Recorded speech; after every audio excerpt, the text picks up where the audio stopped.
psychological, literary notion of a void, not in a mathematical, but in a physical or in a mental realm.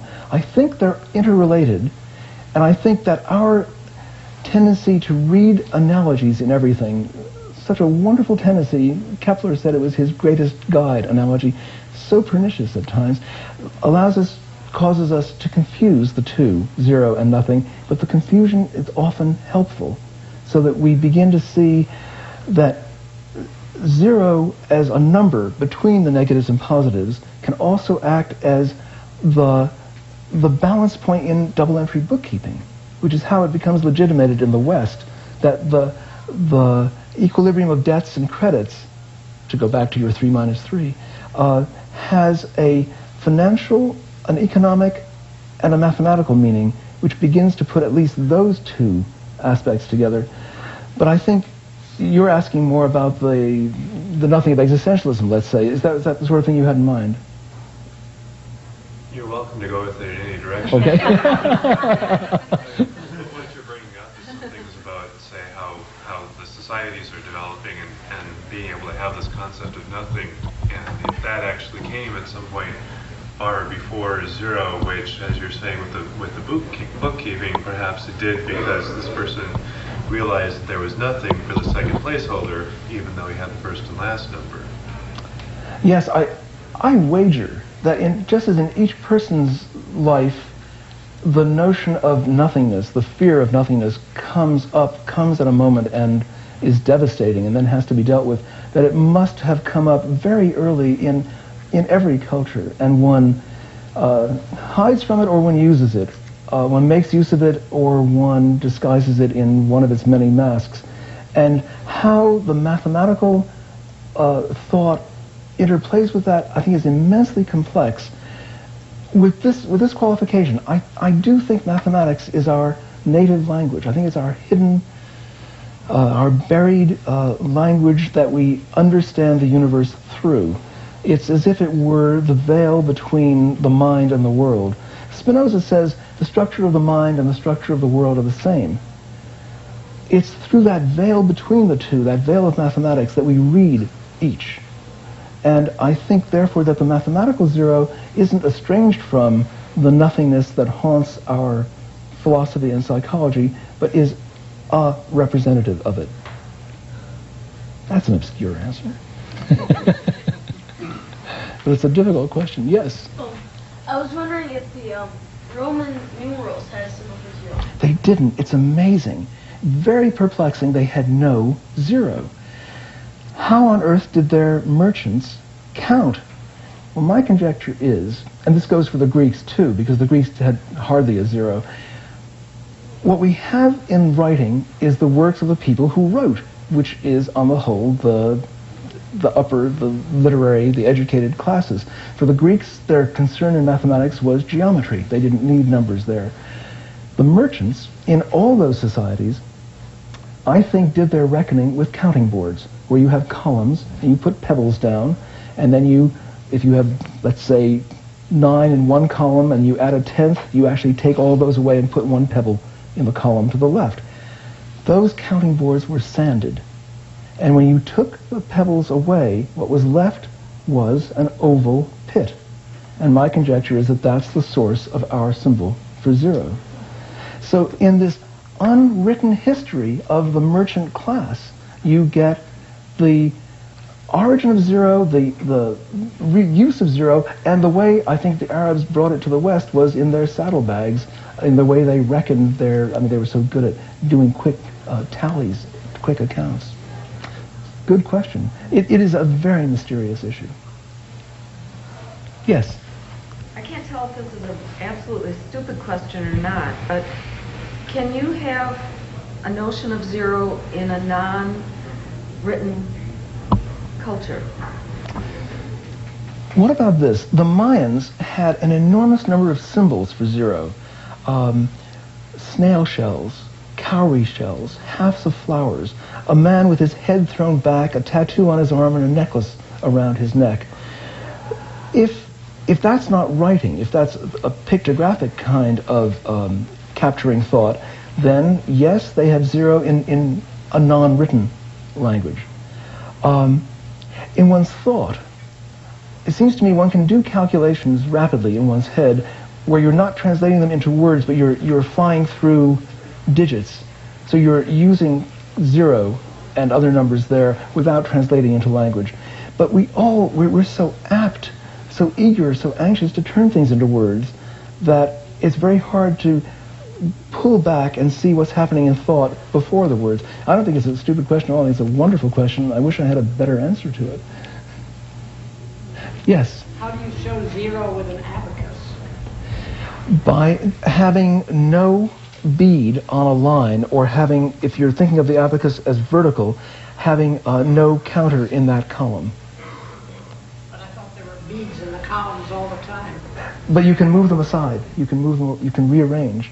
And these counting boards that were used into the Middle Ages and still used in some parts of the world have these wonderful absences, these lacunae, where you say, okay, 3 pebbles here, no pebbles there, 1 pebble there, 103. Yes. Could you discuss the parallels between the historical process of the discovery of zero and the process that an individual child goes through in being able to understand the concept? Oh, that's great. I'd love to do that. Let me preface that by saying that something that my wife Ellen and I have done in Cambridge, Massachusetts, we started in 1994 something called the Math Circle, where we try to have people do mathematics the way it should be done, with fun and with excitement and inventing and getting it wrong most of the time and then excited when it's right. So I'm very alert to how children, I should say our population goes in age from 5 to 57, but we're all kids together. So I'm alert to how people are thinking. I do think that phylogeny recapitulates ontogeny in some ways, that you're seeing in the development of a culture how the mind must come to grips with quantity. And zero is forced on you through debt, through temperature, here certainly, and through the awkwardness of not having it when you're counting, having to make a new symbol for a 10, 11, 12. Eventually you say, there must be an easier way, and then recycling things with a zero. The resistance you find in children when they're 4 and 5 to the notion of subtraction seems to disappear by the time certainly by the time they're 7 or 8. They may just be brainwashed by the culture around them. So it's hard to pick out what the pure process is because we're seeing it in our sophisticated culture. But I do think one is seeing a kind of recapitulation to be read with caution in both directions. Yes? Is there any instance, I'm thinking that when you talk about an absence over several centuries of the concept of zero, are there instances where that has caused lags in development of science over time because we didn't have proper measurement tools, or? That's a very good question. I think you see in the Middle Ages, in the early Middle Ages, the halt of that development of Greek thought in Aristotle and Plato lunging toward the scientific, which then is reborn in the early Renaissance. Again, when Arabic traders and scholars bring the Arabic translations of the Greeks to the West, to Italy, you see science reborn, and the pain that many people felt in the Renaissance at having had that huge gap in between. Why weren't these ideas developed in the 300s, 400s, 500s? That might be an analogy. Does that ring true? Were you going to ask? Okay. Are there other questions? Yes. Did Pythagoras consider zero at all?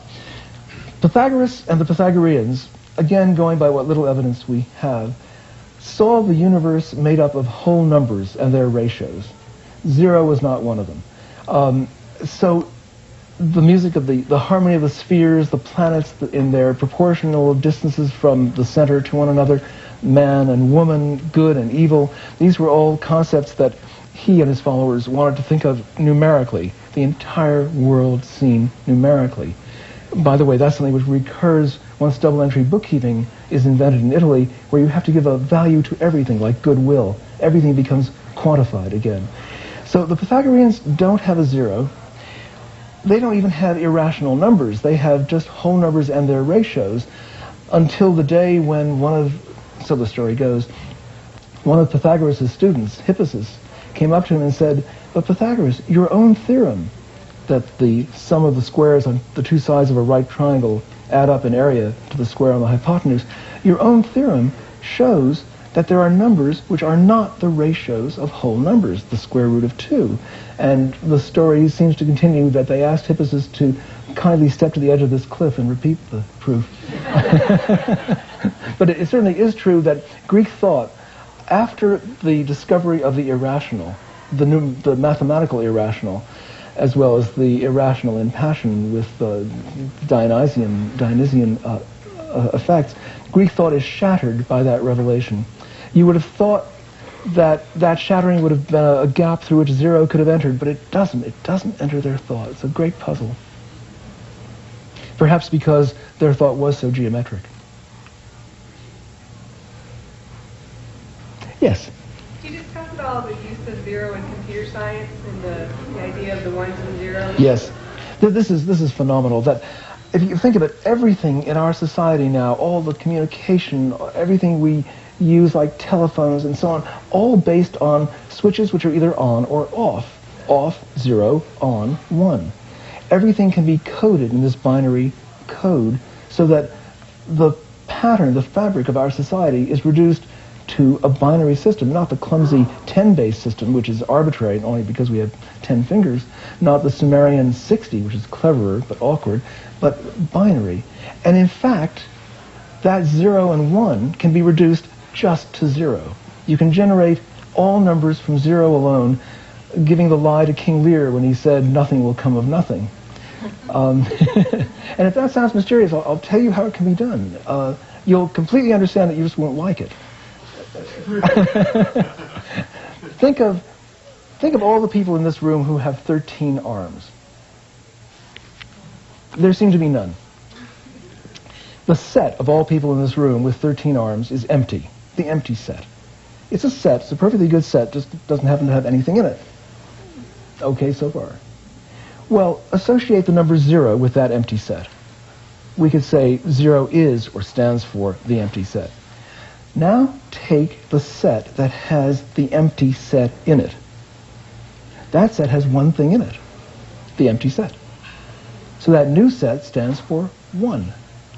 And now take the set that has those two previous things in it, the empty set and the set containing the empty set. That's 2. And in this way we can generate all numbers from nothing. Yes, I told you wouldn't like it. This idea came up in 1923. Great mathematician John von Neumann, Johnny to his friends and von Neumann to his enemies, came up with this odd formalism, this odd way of deriving all numbers from 0, which just doesn't seem right. There's another way it can be done, which is described in the book, but it's not hard, but it needs pictures, and the pictures are in the book. What's especially odd about this is that in the 19th century, a great German mathematician, Kronecker, said, "God invented the whole numbers, all the rest is the work of man."